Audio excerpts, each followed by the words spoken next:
Welcome to the Fantasy Theory Podcast. Bring it in for the real thing. My name is Eric. I am your host, and this is going to be the Week 6 review and also waiver wire show. I probably should have mentioned on the Week 6 preview show that there was a chance that I wasn't going to be able to record on Sunday to get the Monday show out. We had some afternoon/evening plans that I honestly expected not to interfere with the recording process at all. But by the time that we got home, it was just not happening. So apologize for not throwing that out there. I really didn't think that it was going to produce any sort of issue, but sure enough, it did. So no show on Monday, obviously. So we're going to kind of combine the two shows here today. So we're going to go over the news, the games of the weekend plus Monday Night Football, and then the waiver wire. Looking forward to Week 7 here. So there is a bug. What is a bug? Get out of here, you crazy bug. I think that literally might be the first bug we've seen in this apartment, and we've been here for like a year and a half. We must have had a window open or something. All right, anyway, here we go. So what do you guys hear? What's the scuttlebutt? So, I mean, coming out of the weekend, once again, every single weekend, it seems like we have a lot of not great news. You know, there's not really ever any news. It's like, oh, somebody is totally fully healed and doing real great this time. It's just always bad. So, in no particular order here, Dak Prescott suffered a calf strain on, right at the end of the game. The touchdown pass to CeeDee Lamb to secure the win in overtime is when they said it happened. Had an MRI, and apparently the medical staff is pretty optimistic. Dak has said that he's all right. They're going into a bye, and when they come back, it seems like everybody's opinion is that Dak should be just fine, and he'll be back to playing in Week 8 coming out of the bye. So right now, no huge concern with Dak Prescott. Matt LaFleur, head coach for the Packers, said that David Bakhtiari is going to return to practice this week. He's been on IR since his ACL tear last December, so they have 3 weeks to activate him from IR to the active roster. So he's going to start practicing this week and see how close he is to getting back. So keep an eye on that, as getting David Bakhtiari back will be humongous for the Packers. They've been doing okay, running the ball, doing well, but adding somebody like David Bakhtiari back to that line is it's going to be a real boost for them. Paris Campbell, wide receiver for the Indianapolis Colts, has apparently a significant foot injury, and he's going to miss an indeterminate amount of time right now. When asked about it, Frank Reich, the head coach for the Colts, could not rule out that this could be a season-ending injury. So you hate to see that for Paris Campbell. Not a huge fantasy contributor, but still, missing any sort of piece for the Colts, especially with T.Y. Hilton having his quad injury that may keep him back out again. He just finally returns, and now he may be gone for however long that quad injury keeps him out. But just really all around not great news for the Colts coming out of this weekend. Of course, get the blowout win, but we'll talk about that a little bit later. Patrick Peterson, Vikings cornerback, has been placed on injured reserves. They said that he was dealing with cramps when he left the game on Sunday, but apparently it's a hamstring injury, and he is going on IR because of it. Now, they have said that there's no shot that it's season ending, and they're just going to kind of manage him and give him some time to recover. So he should be back. But Patrick Peterson is somebody who has played every defensive snap for the Vikings this year. So a big loss for that Vikings defense. So maybe a little bit more pass happy the team's playing against them in the next 3 weeks, or however long it takes for him to get back. But 3 weeks as a minimum. Jimmy Garoppolo, quarterback for the 49ers. He's back at practice as of Monday, coming out of their bye. He had injured his, his knee? No, it's Trey Lance that's got the knee issue. Was it calf issue for Garoppolo? In any event, something in his leg. And he's back at practice, so it looks like it's going to be Jimmy Garoppolo taking back over for the San Francisco 49ers. Pretty much exactly what we'd expected coming out of the bye with how bad Trey Lance was. He is not ready to be an NFL quarterback just yet.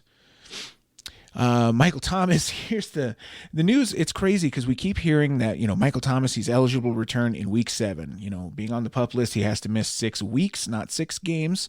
So in week 7, he is eligible to come back. And we've been waiting for news. We hadn't heard anything about, his availability or his condition or his recovery or any of that. We hadn't heard anything about Michael Thomas other than he could come back. Sounds like he ain't coming back. So according to Ian Rappaport of NFL Network, he's still, quote, a couple weeks away. So you hate to see that. It sounds like they're targeting week 8 or week 9 for him to come back, but keep an eye on it and see if he practices. I'm sure they're going to give him a chance to test it and see how he feels playing against the Seahawks this week. You'd love to see him back. So I'm certainly hopeful that he's coming back sooner rather than later. But right now, sounds like week 7 is pretty unlikely for Michael Thomas. Another person that's unlikely to play in week 7, that's Jerry Judy, wide receiver for the Broncos. According to head coach Vic Fangio, his chances of playing are, quote, less than 50%. So you also hate to see that. But he is getting brought back from IR. So he's same as David Bakhtiari. He's got that 3-week window for them to activate him to the main roster from IR. So hopefully Jerry Judy back in the next week or 2 from that pretty devastating ankle injury. Pete Carroll said that Alex Collins, the running back for the Seahawks, he's got a chance to play in week 7. He's got a hip and a glute issue, so you hate to see that. But, played pretty well in the Sunday night game, which of course we'll get into. So you certainly do hope to see him back, and sounds like he's got a chance. But if he misses, then DJ Dallas is the name to know, and we will also get into that later. Calvin Ridley is back at practice, wide receiver for the Falcons, after missing the Week 5 London game due to a personal issue, but he's back now, so no issues with Calvin Ridley moving forward. Antonio Gibson, running back for the Washington football team, underwent an MRI on that shin. In and out of the lineup on Sunday, and this is one to keep an eye on, unfortunately. He's had that fracture, like hairline fracture, not an actual break, but a fracture in his shin. So this is definitely one to keep an eye on for when they do get the test and see what's going on with his leg. But apparently, according to the reports, we should be prepared for him to be missing for a game, maybe longer, unfortunately. Matt Rule, head coach of the Carolina Panthers, said he wants to, quote, redefine who we are. And they want to establish the run more, get back to being more of a running team, because you certainly, given what you've seen out of Sam Darnold since Christian McCaffrey has gone down, it has not been good, and they need to come up with something other than having Sam Darnold be the focal point of that offense. The game cannot run through Sam Darnold right now. He is horrific. We'll get into Sam Darnold here once we get into the game preview a little bit more. A couple more notes of news here to go over. Kareem Hunt, running back for the Browns, is expected to miss several weeks. They're looking at probably putting him on injured reserve almost certainly, but that calf injury is not a good one, apparently. And the report that I've seen is up to 6 weeks that he could miss, which, that's devastating at this point in the season. So as good as Kareem Hunt has been, I'm sure people have been relying on him as a running back too, and you're going to be without him for, I would say probably easily 3 weeks. I think injured reserve is an almost certainty at this point from what we're seeing, but it could be even longer than that, which you hate to see. Baker Mayfield, whose arm was in a sling, quarterback for the Browns, of course, arm was in a sling in the press conference after the game on Sunday, said that he's absolutely planning to play in Week 7 against the Broncos. And I've heard a little bit of reports that they're thinking about putting in who's the backup to Baker Mayfield. But anyway, Stefanski, the coach for the Browns, hasn't made up his mind as to whether they'll play Baker or Case Keenum, the backup quarterback for the team in Week 7. So here's the thing, is that they play on Thursday night. So Baker has next to no time for this thing to heal up and get right. So I imagine in a game that, without Nick Chubb and Kareem Hunt, it's probably a little bit tougher. So you may need Baker to be in there, but I don't know. They'll see how his shoulder's doing. I'm sure that they will not risk Baker having any sort of significant injury that causes him to miss multiple weeks. So they'll monitor it. So just keep your eye on that one. And then the last one that we'll talk about is another quarterback issue here. Dan Campbell, head coach of the Lions, kind of put Jared Goff on blast and says that, quote, he needs to step up more than he has. And, Dan Campbell is taking this team very seriously, even though they're 0-6 now. And Jared Goff, I don't know what you were kind of expecting out of him, really, there, Dan Campbell, but this is Jared Goff for the most part. This team is close to winning a couple of games here, but honestly, Jared Goff needs to keep doing what he's doing so that they can get the first pick in the draft this year and get their quarterback of the future is the most likely scenario. So I'd say, Jared Goff, you just keep it up, buddy. You keep doing you. So let's get into the review of the weekend's games. We'll start, of course, with the London game from super early Sunday morning. Dolphins fall to 1-5. Jaguars ascend to 1-5 with their first win of the season, 23-20.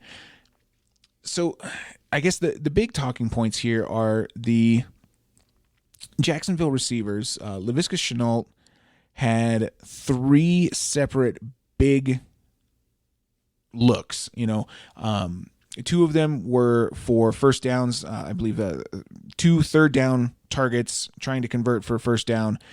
Didn't haul in either of those, and then had another big play that he dropped the ball on in like a minute and a half. Well, it wasn't a minute and a half because it was fourth down, but in any event, very, very rapid succession, 3 big missed opportunities by Laviska Shenault, and he ends up with a just not what you're looking for out of Laviska Shenault. There was a time where we were pretty hopeful about Laviska Shenault, but he ends up okay on the day. 6 catches on 10 targets for 54 yards.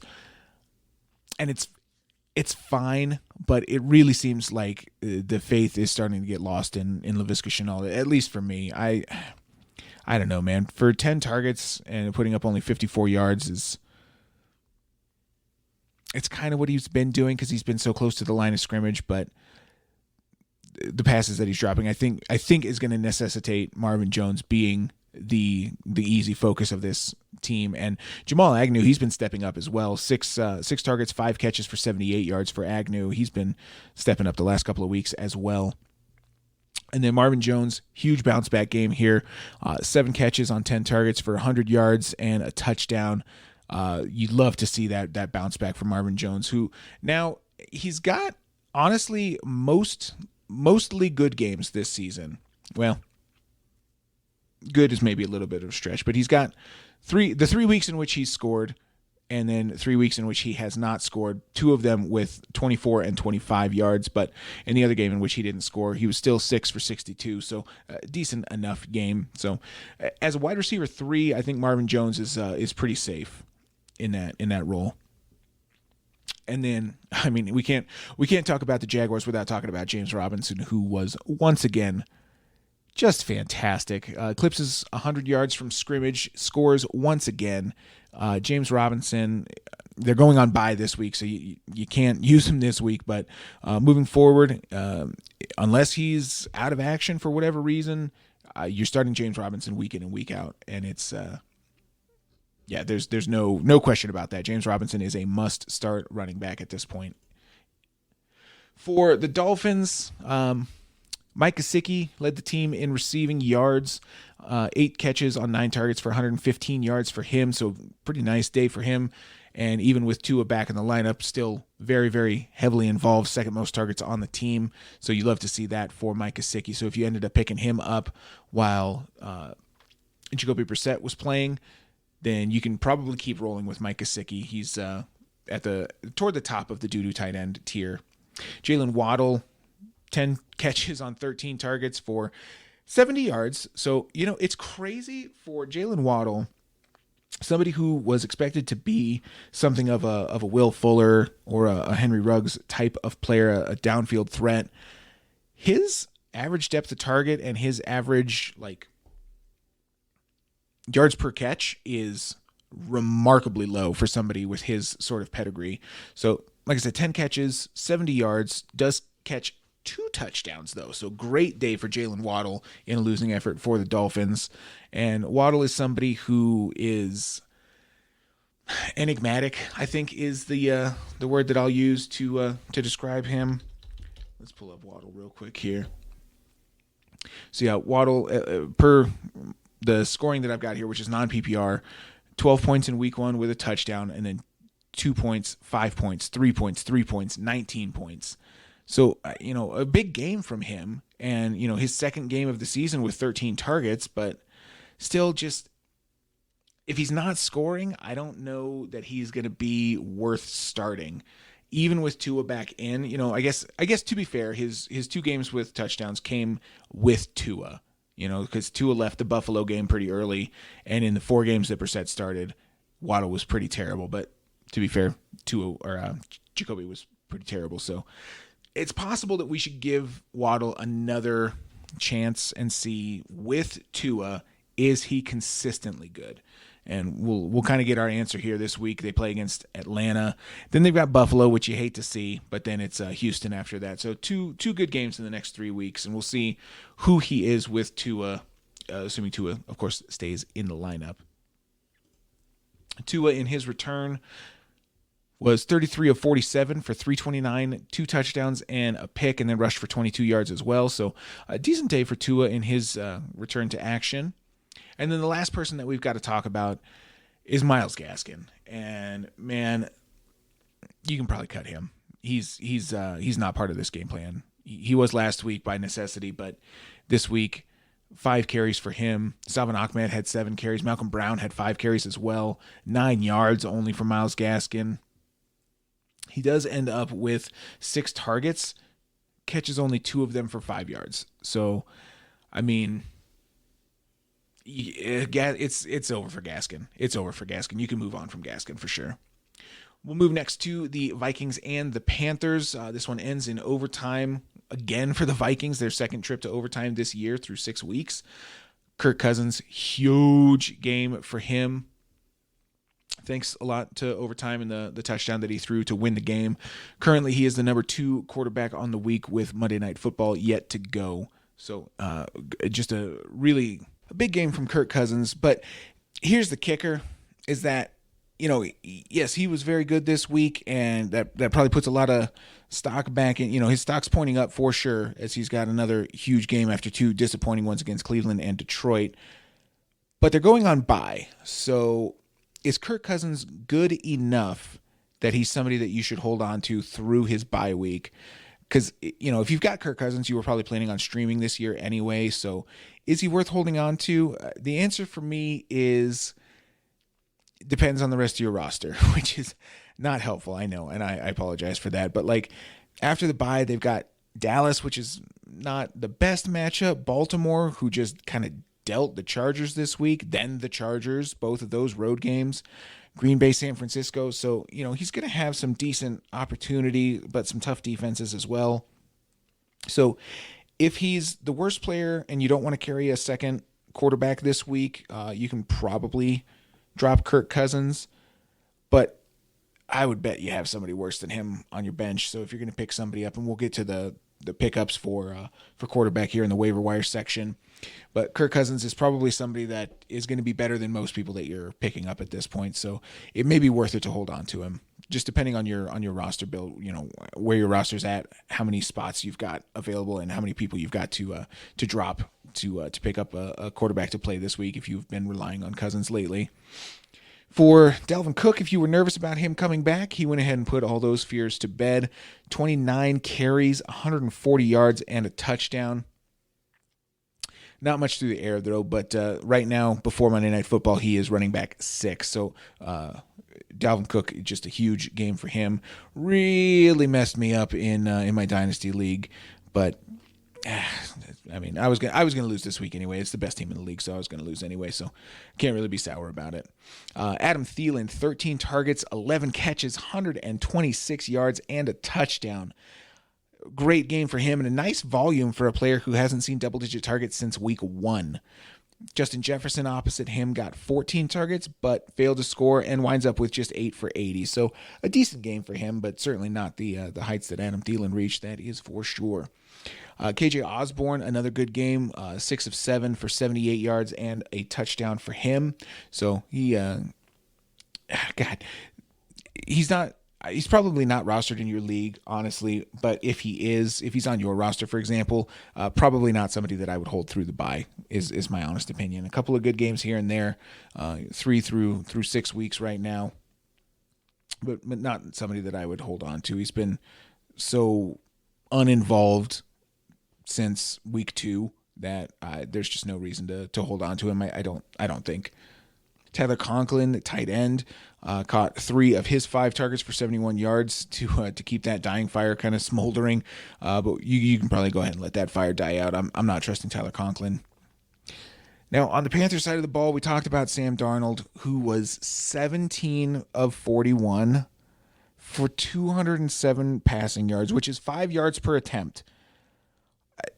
1 touchdown, 1 interception.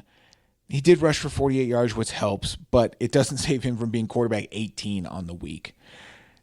In his defense, we had a lot of drops from his receivers, 8 in total, 8 drops in one game, 6 of which came from DJ Moore and Robbie Anderson. So, it's a little bit of, he played terrible. Let's not mince words here. He played really, really bad. But his receivers did him no favors to help him out at all. So just for getting the game to overtime, a shit performance from the Panthers on this one, unfortunately. Chuba Hubbard was fine again, thanks to a rushing touchdown, but 65 yards on 19 opportunities is not what you're hoping for. And with Christian McCaffrey on IR, we still have at least 2 games of this left. So get yourself strapped in for it. Like I mentioned, the pass catchers, they looked awful. Of course, 8 drops, 6 of them coming from the 2 names that you're looking at here. It's not going to look great. DJ Moore catches 5 of his 13 targets. Robbie Anderson, 3 of his 11 targets. Though Robbie Anderson did finally score his first since week 1. And we'll talk about Robbie Anderson a little bit later in the show. A little foreshadowing for you. The Chargers got smashed by the Ravens this week, 6-34. I mean, this was a shit show from the Chargers, going forward on 4th down from their own 39 and their own 19. This got away from them very, very quickly. Mike Williams, 2 of 5 for 27 yards. Didn't play most of the 4th quarter. They haven't announced any injuries, so the assumption is that they're just not trying to risk him in a game that was definitely lost already. So we'll keep an eye and see if anything comes out about Mike Williams. But right now, it sounds like he made it through the game okay, and they just didn't want to risk anything with him being in there in a game that they were just not going to win in the 4th quarter. I honestly, without going through everybody on the Chargers team, everybody was awful. I would just chalk this one up to an L for the Chargers, wipe this one from your memory, and just move on. For the Baltimore Ravens, Lamar Jackson was not impressive this week, but they had a lead start to finish this game, and each of Devontae Freeman, Latavius Murray, and Le'Veon Bell, they each rushed for a touchdown. So with 9, 9, and 8 carries respectively between those 3 running backs, this is a backfield to avoid in my opinion. I want nothing to do with any of this. They're just too spread out, too many cooks, too many, hands in the cookie jar for me to have any interest in anything going on in this backfield, even though they all scored. This is going to be kind of a weird comparison, but it's kind of like Houston after week 1, where Mark Ingram, David Johnson, and Phillip Lindsay all scored, and we said, you don't want anything, despite the fact that they scored, you don't want anything to do with this, and that's the kind of stance that I'm taking on this backfield, because you just can't trust any one person to be good week to week, and if they're not scoring touchdowns, then it's going to be tough to predict who's going to score a touchdown to show who is the one that you should put your stock into that week. So I would just avoid them entirely. Mark Andrews with his 3rd big game in the last 4 weeks, 5 of 6 for 68 yards and a touchdown. Couldn't get one more yard, Mark Andrews? What are you doing to me? Marquise Brown, a down afternoon for him, 4 of 5 for 35 yards. So not the kind of game that we've come to expect from Marquise Brown. Rashad Bateman in his debut, he played on almost 70% of the snaps, had 6 targets, good for a 22% target share. Didn't really do a lot with them as he ends up with just 29 yards on 4 catches, but involved in the offense in his first week back, and I think that's got to be encouraging. Another absolute smoke show here. The Rams beat the Giants 38-11. And this one was a joke. It was 38-3 until 6 minutes left in the fourth quarter in the garbagiest of garbage times that you've ever seen. Matt Stafford threw for 251 yards and 4 touchdowns. That's got him as QB3 with Monday Night Football to go. And a top 8 quarterback on the year. Looking ahead at his schedule, he's got Detroit, Houston, Tennessee, and San Francisco coming before their bye. Matt Stafford is just a must-start quarterback for the foreseeable future. And unless something changes, Matt Stafford is somebody that you're going to want to start every opportunity that you get, it seems like, especially with the schedule they've got coming up. I don't see any chance that I would sit him if I had him. Daryl Henderson, he scored twice, once on the ground, once through the air, and breaks 100 scrimmage yards on 23 touches. He is currently RB4 on the week. Before we factor Derrick Henry in, who will probably surpass him because he's Derrick Henry. But in any event, right now, Daryl Henderson is RB4. And much like Matt Stafford, he's an absolute must-start as well until he breaks down. Sony Michel had 9 carries for 42 yards, and he's looking good and looks to be mostly a handcuff, not a flex option right now. You know, he's no Tony Pollard to an Ezekiel Elliott. He's definitely the backup here with a speculative workload each week that you can't really bank on to play him. So right now he's just a handcuff to Henderson. Cooper Kupp, he returned to phenom status after Robert Woods got his obligatory hyper-target game. Kupp is the wide receiver 2 on the week with 9 for 130 and 2 touchdowns.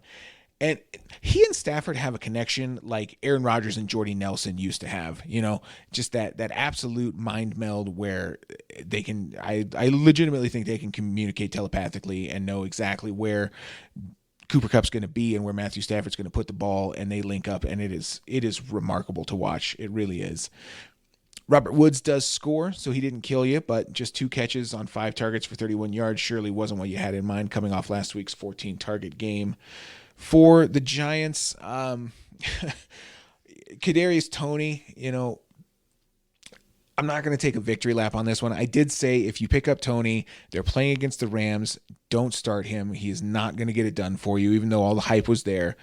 And on the first drive is when he got injured, and he had 3 for 36 on the first drive. So, you know, maybe I was going to get proven wrong. Maybe.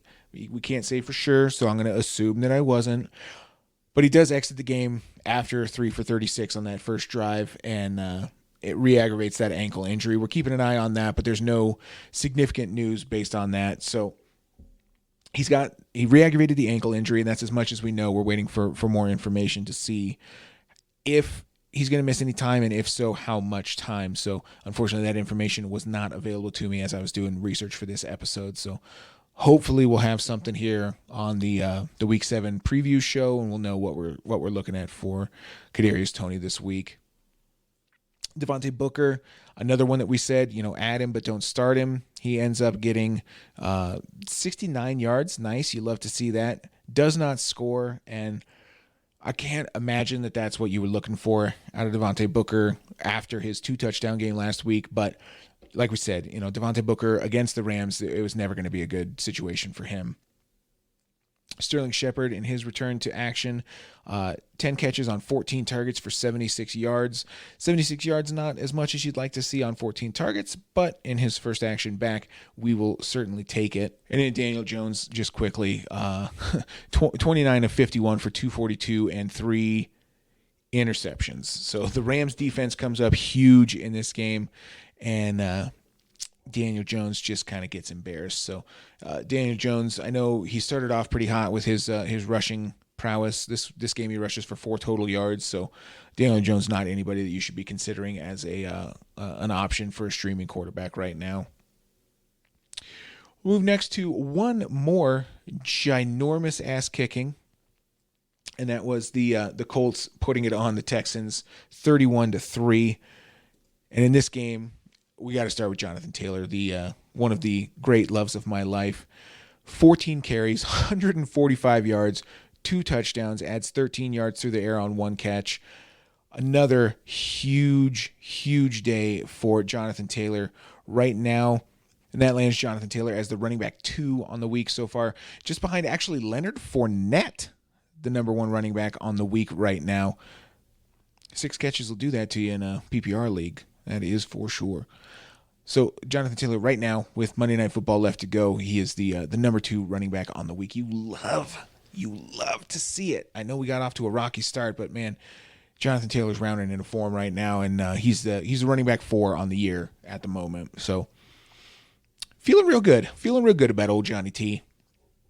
T.Y. Hilton comes back into the mix here, his first action back. A lot of returns this week, and gets 4 catches on 4 targets for 80 yards. And then, like we mentioned before, he leaves with that quad injury. So comes in, torches the Texans. You know, he's not going to miss a game against the Texans, a chance to embarrass them. Comes in and just immediately does so, and then leaves with that quad injury. So we'll monitor his quad injury. Then the other player that we talked about, Paris Campbell, caught a 51-yard touchdown, but then he's going to be missing some time moving forward.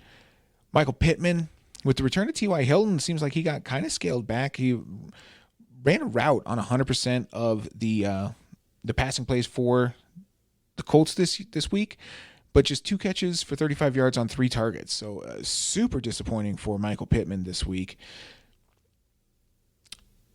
Mo Alley Cox catches another touchdown. So if just no Mo Alley Cox. You know, no Mo Alley Cox. Don't put any of your chips in his basket. He's not anywhere near consistent enough for you to be trying to put any stock into it, especially any of your starting positions into. That much is for sure. Anything else from the Colts side here? Marlon Mack 5 for 12, so they're trying to shop him around before the trade deadline, and he's not really looking so hot. Yeah, that's about it for the Colts. For the Texans, this one's going to be short and sweet. Davis Mills throws for 243 yards, 2 interceptions, no touchdowns. Like I said, they only scored 3 points, so nobody had any touchdowns here. Brandon Cooks, 13 targets, 9 catches, 89 yards, so he is still the only game in town as far as the Houston Texans are concerned. Mark Ingram, actually 18 carries for 73 yards, so a decent rushing day for Mark Ingram, and you got to be happy to see that, I guess. Kind of pulling away there as the running back to own in Houston, but still, I don't know. I don't trust these knuckleheads. I don't trust these knuckleheads. Yeah, just no Texans for me, please, and thank you. Next, we go to the Chiefs and the Washington football team. This one also kind of a blowout, but a little bit less embarrassing than these other games. The Chiefs win 31-13, and I'm going to be honest with you. The story coming out of this one is the Chiefs look so bad. They look so terrible. They're 3-3 on the year now, and Patrick Mahomes throws 2 interceptions, has a fumble as well. McCole Hardman loses a fumble. It's just this offense looks like haphazard at sometimes. They do end up scoring 31 points, so they got it together. But man, through the first half, this offense looked horrendous, so bad, and the defense is ridiculously bad. So I think that in any games where there is shootout potential, the Chiefs, I think, are going to be on the negative side of that. This team looks nothing like the juggernaut that we've seen the last 2 years, in my opinion. Daryl Williams, he looked great. 21 carries for 62 yards, scores twice, adds 27 yards through the air as well. And, it's funny, listening to, I believe it was the CBS podcast today, they were talking about, where do you rank Daryl Williams with Clyde Edwards-Helaire out? And they were all pretty high on him, which I 100% agree with. I think Daryl Williams is a must start right now. And, that's what it was. Is Daryl Williams a must start? And the answer to that question was absolutely yes. Absolutely it is. And they thought that, they brought up the point that, Clyde Edwards-Helaire wasn't really a must start when he was in there. So how can that be? And the answer is, with Clyde in there, Daryl Williams was still taking away, some of his goal line opportunities and things like that. Some of the high value touches were going to Daryl Williams and getting taken away from Clyde Edwards-Helaire. With Daryl Williams being the only guy there, they're all going to him. The only other person, like Jerick McKinnon, had 3 carries, and that's it. Jerick McKinnon had 4 targets, caught one of them for 5 yards, so that's not really much of an issue there. But Daryl Williams is the man here, and like I said, scores twice. So Daryl Williams, for as long as Clyde Edwards-Helaire is gone, Daryl Williams is going to be the man that you want to own and the man that you want to play for sure. Travis Kelce ends up with a decent day, 11 targets for him, 8 catches, 99 yards. Tyreek Hill, 12 targets, 9 catches, 76 yards, and a touchdown. I'm going to be honest with you, from the 2-yard line, Patrick Mahomes throws a touchdown to Tyreek Hill. I'm playing against, like I said, in Dynasty, I'm playing against the best team in our league, and unsurprisingly, that means that he's got Tyreek Hill and Patrick Mahomes. So that touchdown from the 2, man, just run it in. Just give it to Daryl Williams. What are you doing? Passing the Tyreek Hill from the 2. Killing me. Just killing me. Cole Hardman ends up with a decent day as well. 4 catches for 62 yards. Pringle, 3 for 55. So, after having 9 points through the first half and just looking abysmal, Patrick Mahomes ends up with almost 400 yards, still 2 touchdowns, and adds 31 yards on the ground. So he's always going to find a way to salvage a bad day. He ended up with almost 30 points on the day, top 10 quarterback still. Just ridiculous, Patrick Mahomes. That rotten bastard. For the Washington football team, Terry McLaurin, he was questionable to play, ends up catching just half of his 8 targets, 4 for 28 is his stat line. Antonio Gibson is, of course, the big story. We talked about him. Ends up with 10 carries for 44 yards and 2 catches for nothing. Absolutely nothing through the air for Antonio Gibson.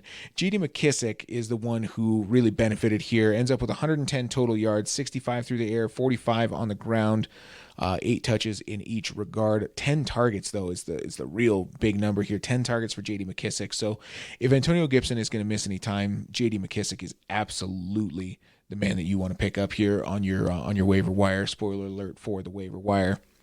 And then Ricky Seals-Jones, we got to quickly touch on him. Does catch a touchdown, 4 for 58 otherwise on 6 targets for him. And we will obviously be talking about Ricky Seals-Jones later on in the show as well, so we'll leave it at that for now.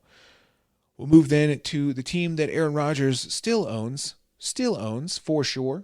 That is the Chicago Bears getting beaten by Aaron Rodgers and the Packers 24-14. Aaron Rodgers, not the biggest day, but it didn't need to be the biggest day for him. Maybe for my dynasty team, which I've complained about 3 separate times now. But hey, it's fine. I'm playing against the best team in the league. Of course I'm gonna lose.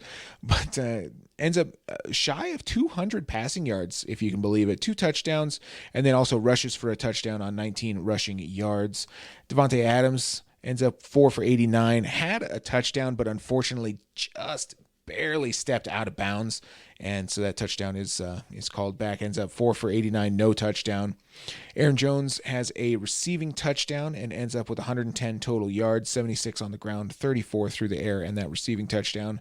Alan Lazard catches the other Aaron Rodgers touchdown, ends up 3 for 27 for him, completely irrelevant. Robert Tonyan, if we're still keeping a watch on him, 2 for 10. Yikes. So Robert Tonyan, he's well and truly done for. For the Bears, it's not looking great still for Justin Fields. 16 of 27 for 174 yards, a touchdown, and an interception. Does rush for 43 yards. So you do like to see that. Looks like he's getting more involved with his legs, and hopefully the passing will come at a certain point. Not in this game, though. Allen Robinson, 4 for 53 on 7 targets. Cole Kmet 4 for 49 on 5 targets. Darnell Mooney catches the lone touchdown, 5 for 45 on 8 targets. So leads the team in targets and catches, but not quite leading the team in yards. So Darnell Mooney, I think, is pretty clearly the wide receiver 1 on this team, and is going to be the wide receiver that you want to own moving forward. Allen Robinson is not that guy at this point. If you want to talk about anybody to own right now, or to manage on the Bears right now, that is Khalil Herbert. With Damian Williams, I mean, he's probably coming back from the COVID list, and we'll probably be playing on not on Thursday, but against the Bucs this next week. Khalil Herbert, I think, through 2 games has probably earned the right to be the lead back, even if Damian Williams comes back.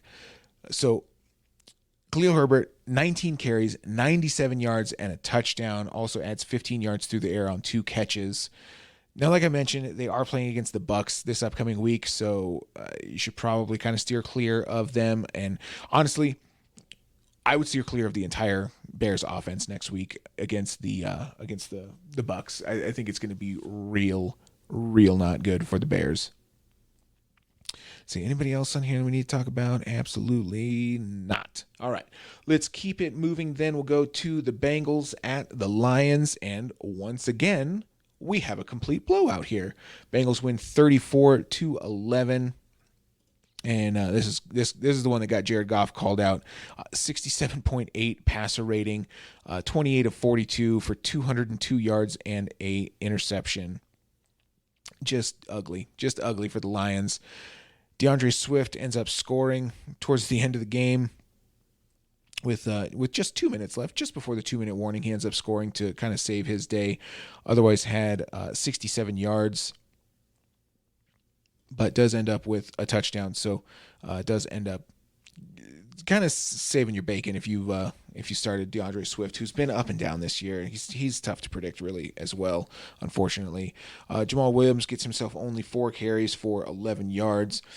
TJ Hawkinson finally back to having a decent day. 11 targets, catches 8 of them for 74 yards. So you love to see that. And then nobody else really did a lot. Khalif Raymond catches 6 of his 7 targets for 37 yards. And then Amon-Ra St. Brown, somebody that we're going to talk about here. 7 targets for him, 5 catches for 26 yards. Not impressive at all. So we'll talk about him a little bit in the waiver wire section here. For the Bengals, Joe Burrow, 3 touchdowns, 271 passing yards on 29 attempts. So Joe Burrow, he's honestly looking real good. He's looking real good. A lot of that is due to Jamar Chase, who has 4 catches on 6 targets for 97 yards. That certainly helped him out. And then Joe Mixon also helped him out with a 40-yard receiving touchdown. So Joe Mixon ends up going 5 catches on 6 targets for 59 yards. Also rushes for 94 yards on 18 attempts. So Joe Mixon is well and truly back, and you love to see that involvement in the passing game. You absolutely love to see it. Chris Evans got 4 carries for 18 yards, but whatever. This is Joe Mixon's backfield. Once again, he is well and truly back, and you don't need to have any worry about him. T. Higgins catches 3 of his 6 targets for 44 yards, and then Tyler Boyd catches 1 of his 3 for 7 yards. So Tyler Boyd, now that T. Higgins is back, I think he's pretty much droppable at this point. T. Higgins is wide receiver 3. Jamar Chase is probably a high-end 2 right now, and Joe Mixon RB1, and that's pretty much the lay of the land for the Bengals. Yeah, Chase you're starting every week, Mixon you're starting every week. Joe Burrow is getting into that conversation, and that's about it as far as the absolute must starts. And then T. Higgins, somebody that you can probably flex and feel okay about. All right, keep it moving. Oh my goodness. Was every game an absolute blowout this week? Good Lord. Cardinals beat the brakes off the Browns. This game was an absolute embarrassment. I mean, honestly, close to the Chargers-Baltimore game, close to that game. But Arizona, they lead this game start to finish. There was never any doubt. They were up 20-0 before the Browns got on the board here. Just an absolute smoke show by the Arizona Cardinals. So Kyler Murray throws for 4 touchdowns, 229 yards. Adds only 6 yards on the ground, but 4 touchdowns will probably get you most of the way that you want to be as far as fantasy points go. He is currently the number 3 quarterback on the week there with 4 passing touchdowns. James Conner ends up not scoring this week. So sad, but does lead the backfield very easily in touches. 16 carries for him for 71 yards. Chase Edmonds had 4 for 46, so very efficient for Chase Edmonds, but not a lot of volume for him, and not even really much more through the air. 3 catches for 4 yards, so James Conner easily the most involved running back in this game, but maybe that was by design since they had the lead for the very, very large majority of the game, so they just kind of were trying to salt the game away with James Conner, I would imagine. AJ Green leads in receiving yards, 5 for 79 and a touchdown. Christian Kirk also catches a touchdown, 5 for 75 for him. DeAndre Hopkins actually only gets 4 targets in this game, catches 3 of them for 55 yards, and also 2 touchdowns. You'll never guess in which league I played against DeAndre Hopkins this week. Yeah, the Dynasty League. God damn it. Not a good week. Not a good week. You hate to see it. All right, so Rondale Moore, 3 catches on 4 targets for 16 yards. So Rondale Moore is not anybody that you can trust right now. He's probably pretty close to droppable. You know, if you've got some sort of crazy hope that he's going to do something that he's done, twice this year at this point, I think it's probably not the wisest thing to be doing to hold on to Rondale Moore. You're not going to know when it's coming, and when it comes, it may trick you into playing him the next week when he's going to shit on you, and you just don't want any of that. For the Cleveland Browns, Baker Mayfield, 19 of 28, 234 yards, 2 touchdowns, does throw an interception, rushes for 8 yards, and then has, of course, that shoulder injury. The shoulder already hurt, and apparently it got separated during the game. He did end up coming back in, so credit to him for that. Kareem Hunt ends up 14 carries for 66 yards before leaving with that calf injury that's going to miss, and it causing him to miss a good deal of time, it sounds like.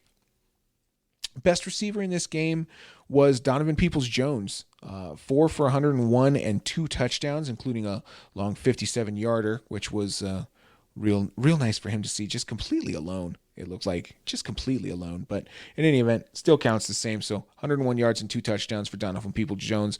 I do believe his best game of his career.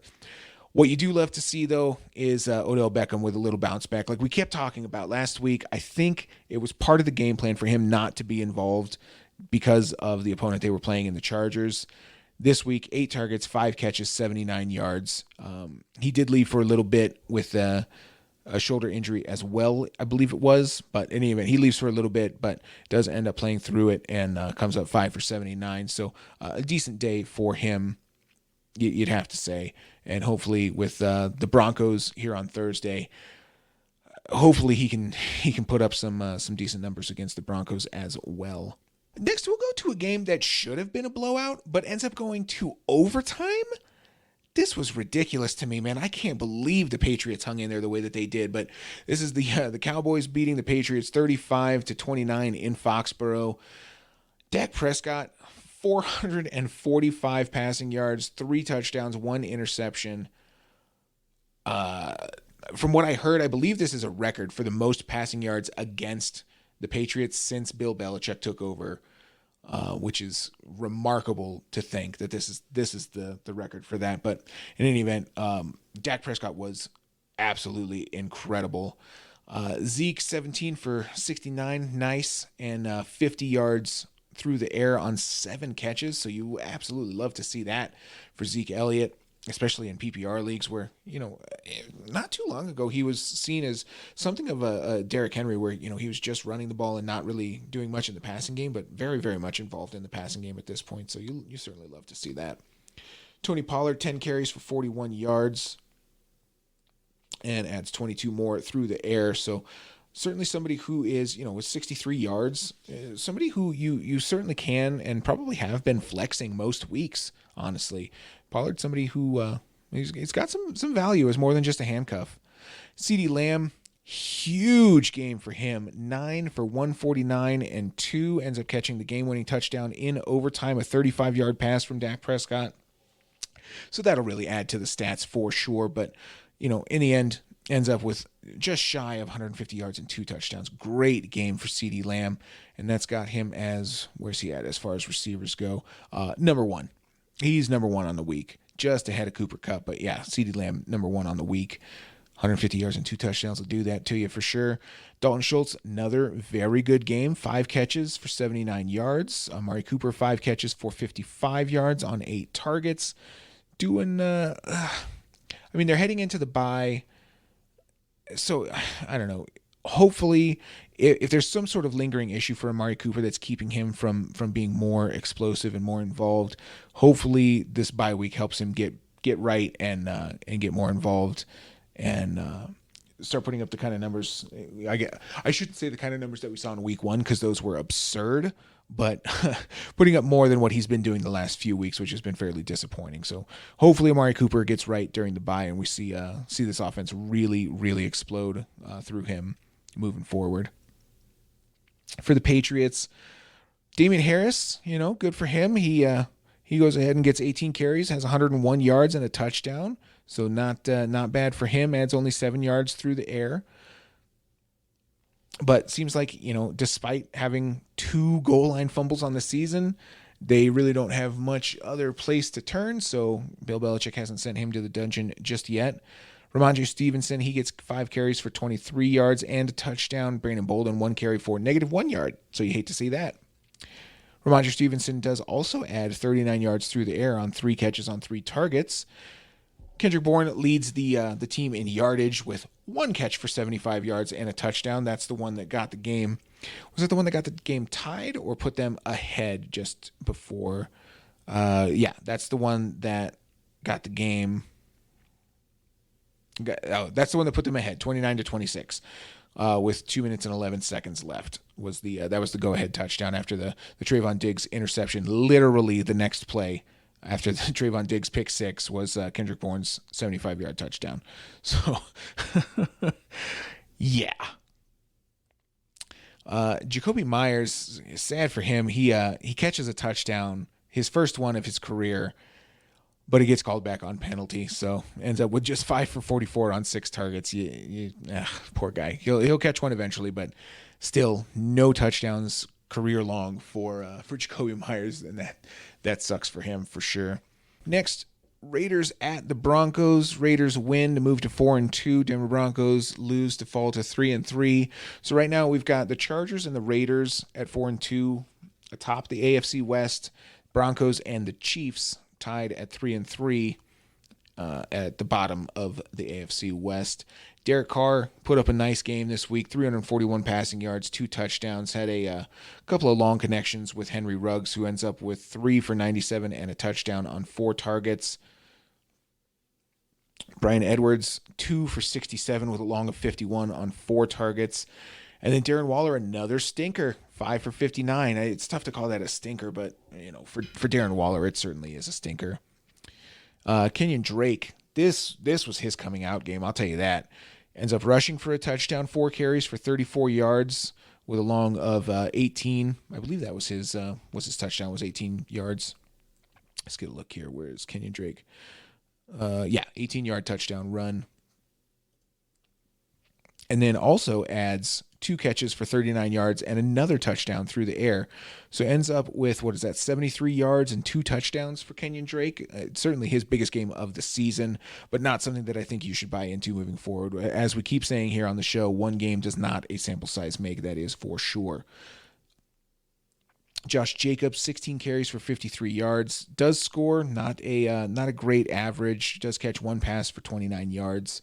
So ends up with a decent day, but didn't look terribly efficient. I mean, a 29-yard catch will certainly help in the efficiency category, but as far as running the ball, didn't look too good. Of course, playing against the Broncos, that's going to happen.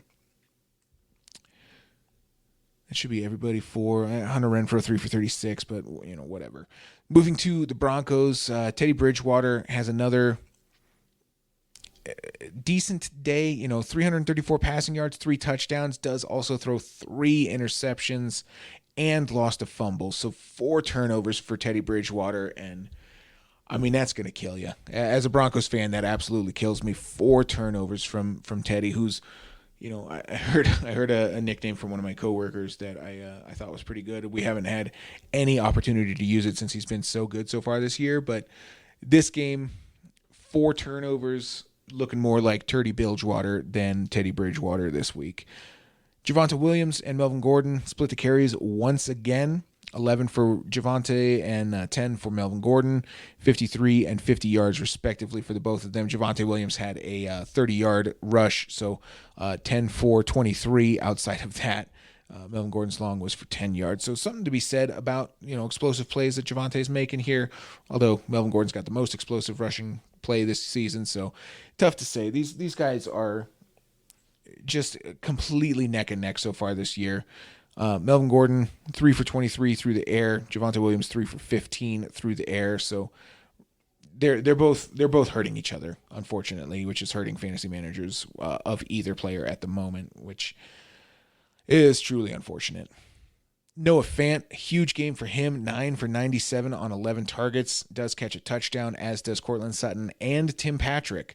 Sutton, 8 for 94 on 14 targets. Tim Patrick, 3 for 42 on 6 targets. Those touchdowns certainly help. And Noah Fant, where's he at as far as tight ends? Let's get a look here. He is number 1 on the week. 97 yards, 9 catches, 1 touchdown. That's a good way to get to the top of the leaderboard for tight end. Ooh, 2 games left. All right, so we've got to get through Sunday Night Football, Seahawks and Steelers. This game was a complete shit show. We talked about Alex Collins already, 20 for 101 and a touchdown. Looked pretty good. Had a 1 catch for -3 yards on the day. Geno Smith, 23 of 32 for 209 and a touchdown. Didn't turn the ball over. So, well, I say that and then look just slightly lower on the screen, and yep, fumble lost by Geno Smith. So did turn the ball over. So, yikes. DJ Dallas is the name that we'll talk about here in just a second when we get to the waiver wire here. 4 carries for 17 yards, but then added 5 catches for 33 yards through the air as well. Alex Collins, like we mentioned, had the hip and the glute issue, so if he misses any time, DJ Dallas is the name to know in Seattle. DK Metcalf, easily the best receiver. 7 targets, catches 6 of them for 58 yards. Tyler Lockett, also 7 targets, catches only 2 of them for 35 yards.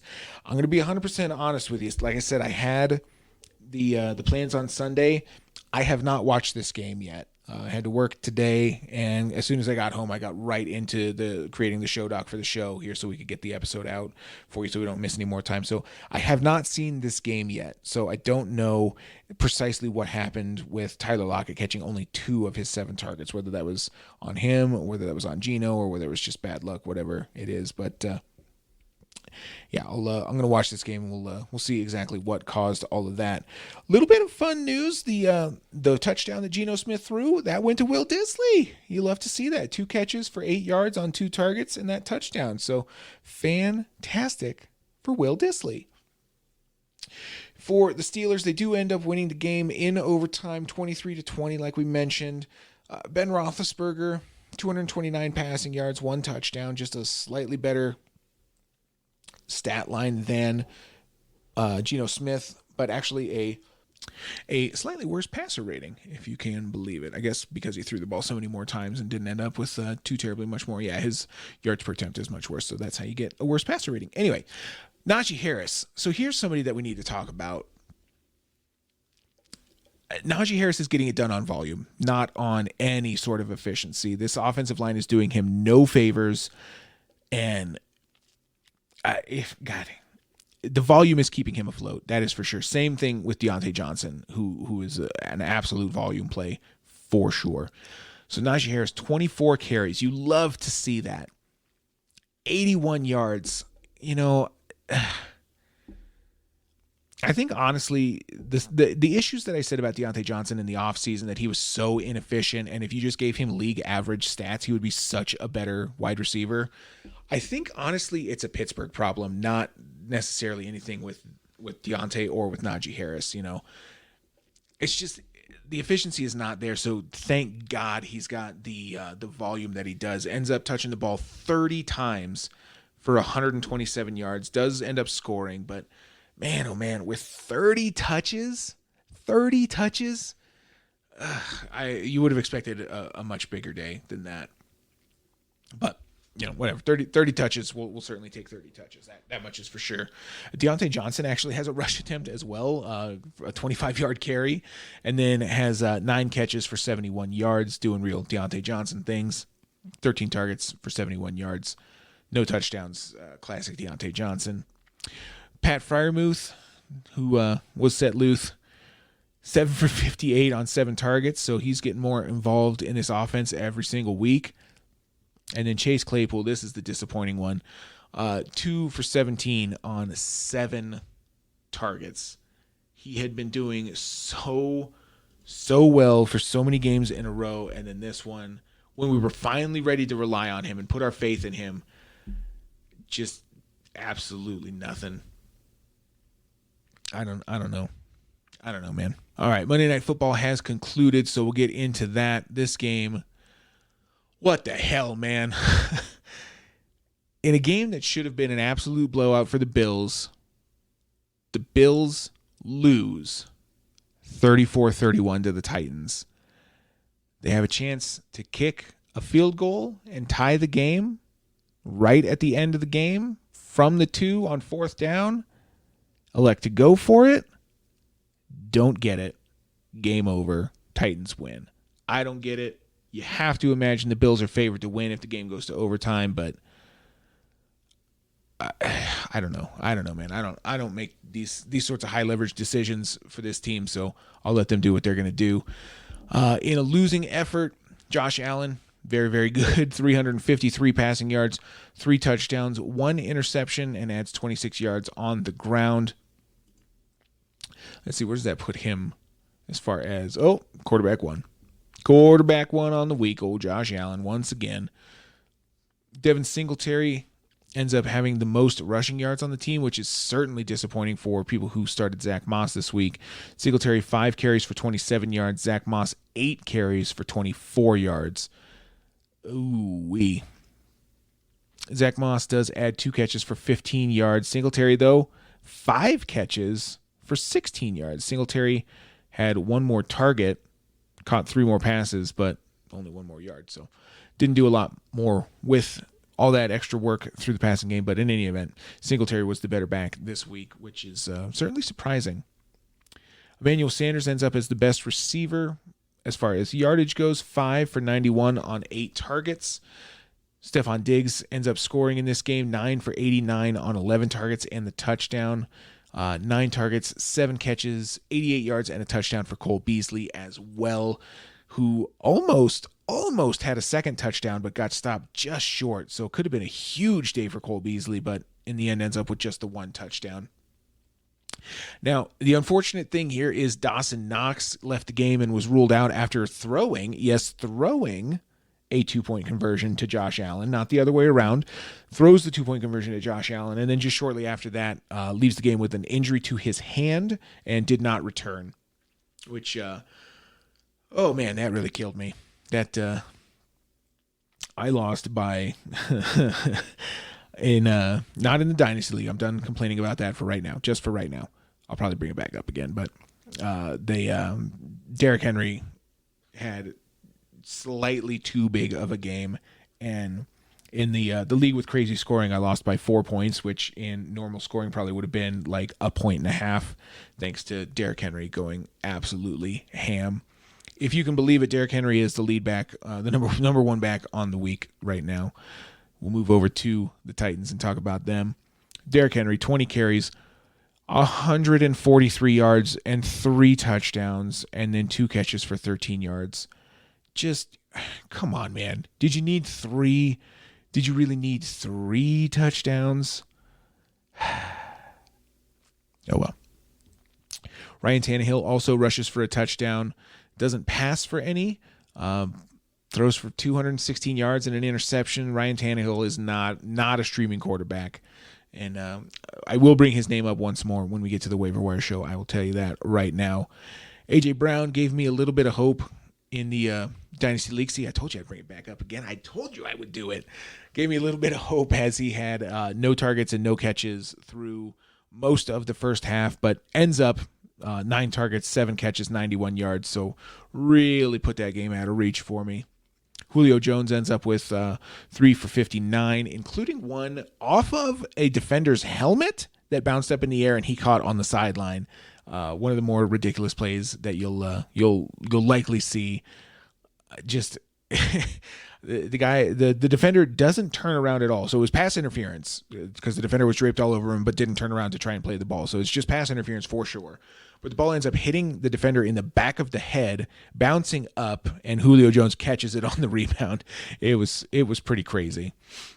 So like we talked about, Ryan Tannehill didn't do so well passing, so nobody else has any really reasonable stats as far as the pass catchers go. Derrick Henry, this team is the Tennessee Derrick Henrys, runs through Derrick Henry. I say it every week, but I just have no words for Derrick Henry. He's remarkable. He's just remarkable.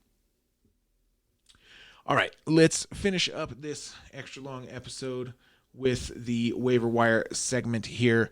Going into this weekend, we've got 6 teams on bye. This is a big bye week. Huge teams on bye.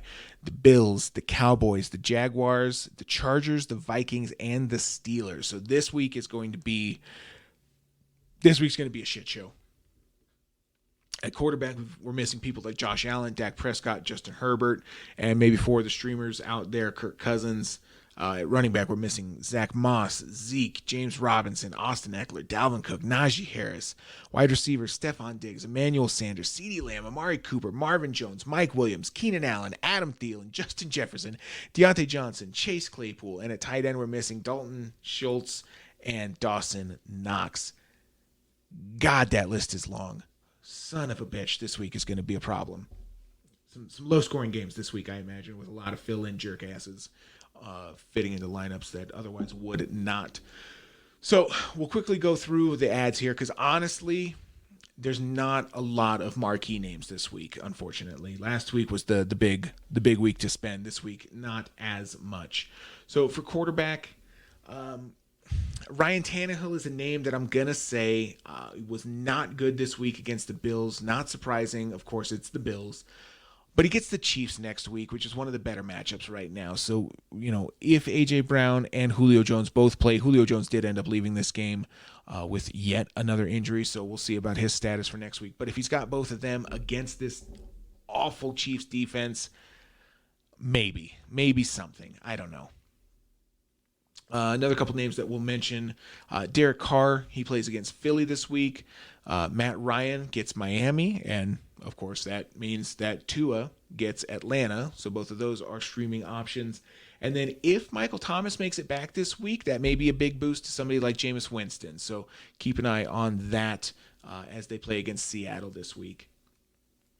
As far as some quarterbacks that you can probably drop, Sam Darnold you can absolutely drop, and Baker Mayfield I think you can pretty much drop at this point. Now, for running back, this is where you're going to be spending up. Of course, we're missing Nick Chubb and now Kareem Hunt, among other names that we're missing. But Dearness Johnson is going to be the name to add for the Cleveland Browns. You'll also probably hear Demetric Felton's name, but he's more of their pass catcher, less of their running downs back. So if Chubb can't make it back, which on a short week I would really doubt, I think that Dearness Johnson is going to be the guy that you want. Another name to know is J.D. McKissick. If Antonio Gibson does miss some time starting this week, which sounds very, very likely, J.D. McKissick is going to be the guy that you want there for the Washington football team. We'll also mention Jarrett Patterson's name as somebody that you can look to, but honestly, I think J.D. McKissick is going to be the one that this running attack flows through. And then last name that we'll mention is DJ Dallas, running back for Seattle. If Alex Collins is out with that hip and glute injury, then DJ Dallas is going to be the one that you want there. So the question is, of course, how much fab are we spending on them and how much waiver priority are we spending on them? So my honest answer is the Browns are playing against the Broncos, so I'm not terribly excited about Dearness Johnson. He's the third string running back for a reason, playing in a bad matchup. So Dearness Johnson, if you are screwed at running back, you can probably spend up a little bit to get him. But if you're just looking to add somebody as a spot start or as some depth for you, I wouldn't go crazy on him. So if you're desperate for a running back, I think you can probably spend God, I'm not sure I would even feel comfortable spending 25% of my budget. If I'm honest with you, I think 17, 18 is maybe about where I would feel comfortable. I just really don't think that they're going to be either Johnson or Felton. I just don't think they're going to be very good this week myself. But if you're really hard up for running backs, you can maybe spend a little bit extra and get Johnson. And one note that I've heard that I think is a really good rule of thumb, and just to give credit where credit's due, I believe that this was on the Fantasy Footballers podcast a few weeks ago, but they said that the amount of fab that you should spend on a player that you want is whatever amount you would feel okay not getting them for, if that makes sense. So I'm probably doing a bad job of explaining it, but essentially the idea is if you bid X amount of dollars and somebody bids that much plus one and you don't get that player, do you feel okay having lost out on that player? Because like if you bid 25 and you would have gone up to say 40 and the winning bid is 30, are you going to feel okay having bid 25 and lost out? And the answer in that scenario is probably no. So if you really want somebody, bid the amount that if you get beat, you'd be like, all right, well, they must have wanted it more, and you can let it go. So that's something to keep in mind as far as, if I tell you a value and you're like, but I really need Dearness Johnson this week. I lost Kareem Hunt. And I really need somebody to play this week. Then put as much money on there as you feel comfortable getting beaten to get the player for. J.D. McKissic, I honestly think playing against Green Bay, I think that he would be a better add. So I think Dearness Johnson is probably going to be the name that you're going to hear the most as the top priority. But I think J.D. McKissic for me is the one that I would probably spend the most on. And if you're desperate, I think you can probably spend 25, 27, 28, somewhere in that range on J.D. McKissic, depending on the news that we hear about Antonio Gibson. If it comes out before your waivers run that he's going to miss a significant amount of time, or is headed to IR or something like that, then you can probably bump that up to about 40%, if not even more than that, maybe. J.D. McKissic, I think, is somebody who's going to play a nice role for any amount of time that Antonio Gibson misses. And then DJ Dallas, probably less than 10% on him. If he plays, it's probably just going to be for a week, and we're probably not going to know if he is playing or not by the time that we need to put in our fab bids on these guys. So our fades for running back this week are the Baltimore running backs. I'm sure most of them are available on your waivers, but given the situation there with all of them being so involved and splitting three ways, and then them talking about wanting to get Tyson Williams back involved as well, I want nothing to do with it. I'm steering 100% clear of the Baltimore running backs right now.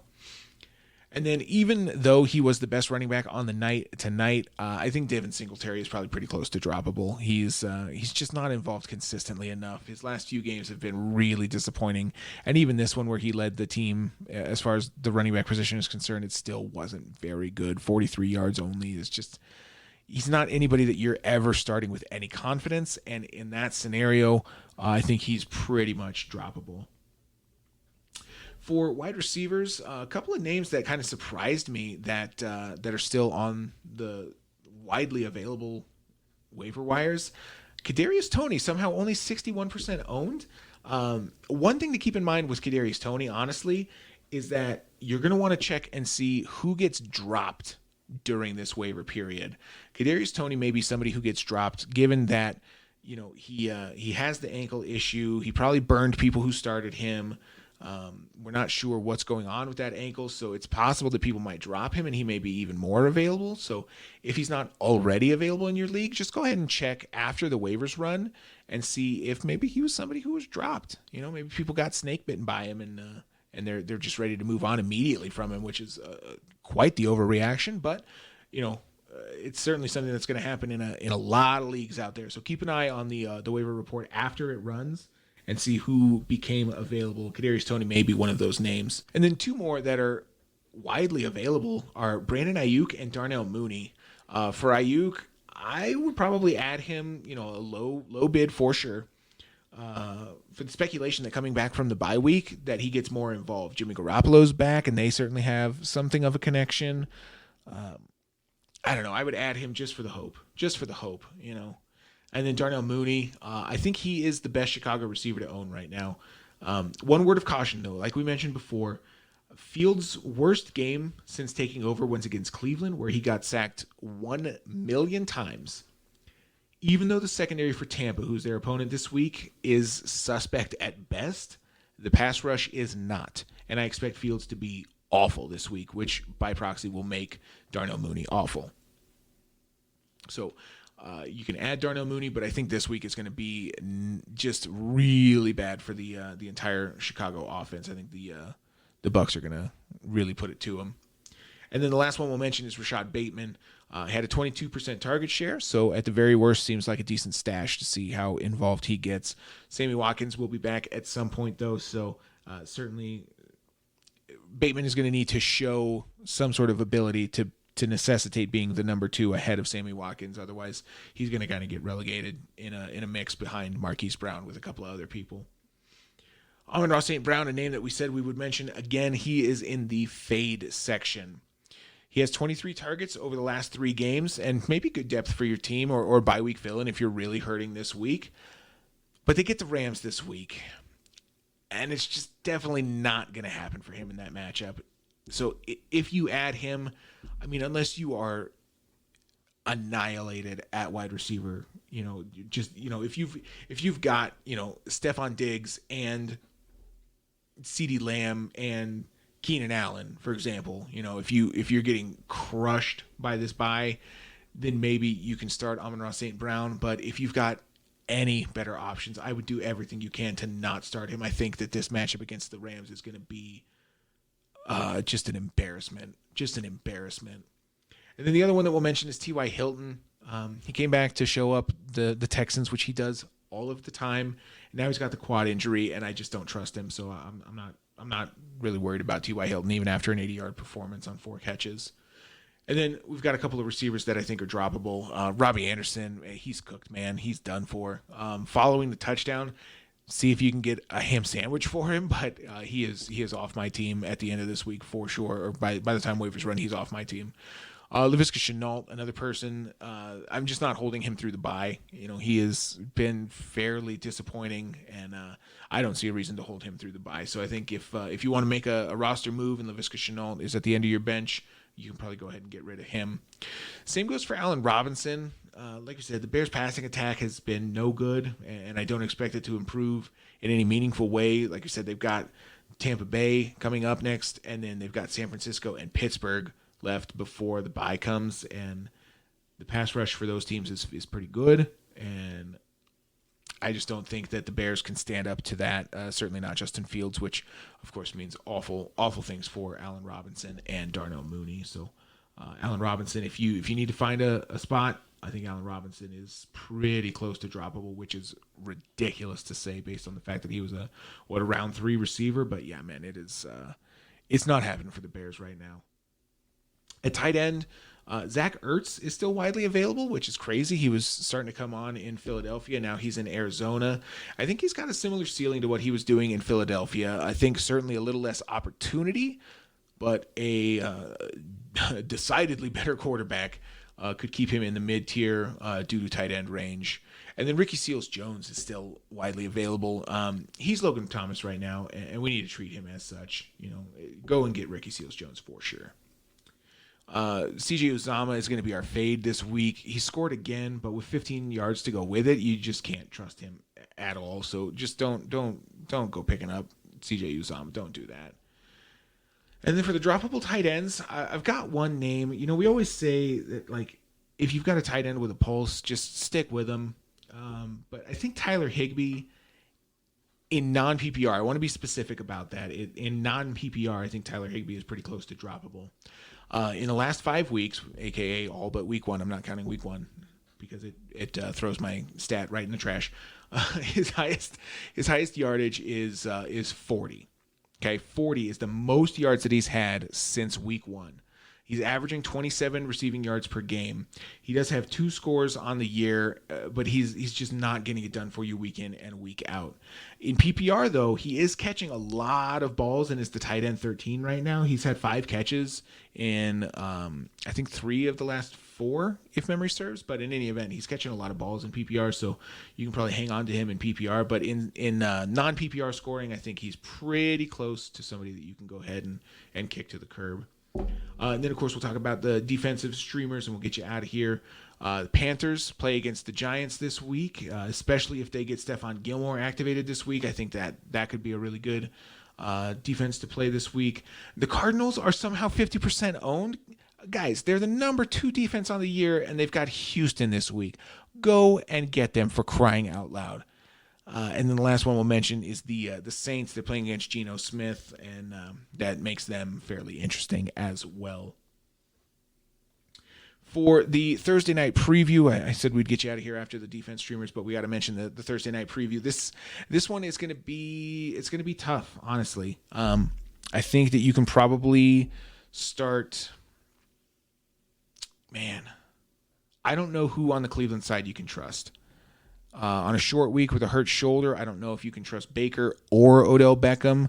Odell Beckham, I'm probably saying as a wide receiver 3 would probably be my. I'm a little nervous about that too. Maybe a low end wide receiver 3 for Odell Beckham. Wouldn't trust Baker Mayfield. If anything happens to that shoulder and he gets pulled, you're going to get murdered by starting him. So don't do that.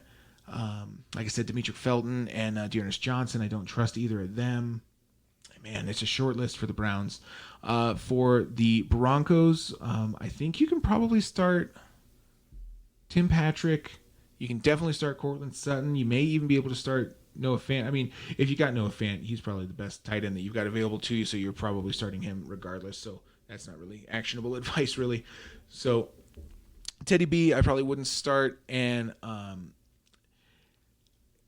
I know with the way that bye weeks are working this week, certainly Tim Patrick is somebody you can start. I should mention that. With the way bye weeks are, you can certainly start Tim Patrick and feel pretty good about it.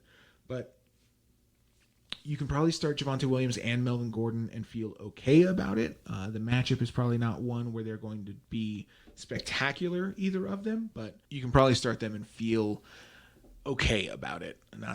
Not great. I think I would probably have just a bunch of number 3s at their position.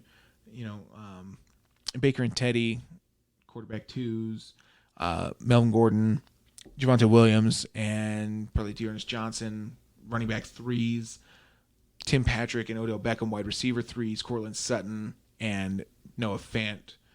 Noah Fant probably a tight end 1, Courtland Sutton probably a low end 2, like 23, 24, or a pretty high end wide receiver 3, somewhere in that range, somewhere between 22 and 30, somewhere in that range for Courtland Sutton. All right. Sorry to mash 2 episodes together on you. Sorry to not get an episode out on Monday for you. I really didn't think that the plans were going to interfere with that, but you know how plans get. So, thank you very much for tuning in for the extended episode. I hope that you got something useful out of it, some enjoyment and some information. I'm going to get to editing this thing so that I can get it out. I've got actually a training that I've got to be to like 2 hours earlier than I would normally have to go to work tomorrow, and it is midnight right now, so I've got to get this thing out so I can get to bed so I can wake up in like 6 hours. So, hoofa. All right. Thank you very, very, very much for listening. I certainly do appreciate it. If you've got the time, please do leave us a review on Apple Podcasts. It really is helpful to the show. I really would appreciate it. That is the one and only favor I will ask from you in this episode. We'll see you back here on Saturday for the Week 7 preview. Hopefully Thursday Night Football is a good game and the Broncos win to get to 4-2. Let's go. That wouldn't be 4-2. It would be 4-3 is how math works. But let's go Broncos. Let's get that W, or let's just get no more W's and get a high W. Whichever one. But either start to win or never win again. Those are the 2 options that we've got. All right, that's going to do it for us. Let's get you out of here. We'll see you on Saturday. Hope you have a great week, and we'll see you here at the end of the week. Have a good one.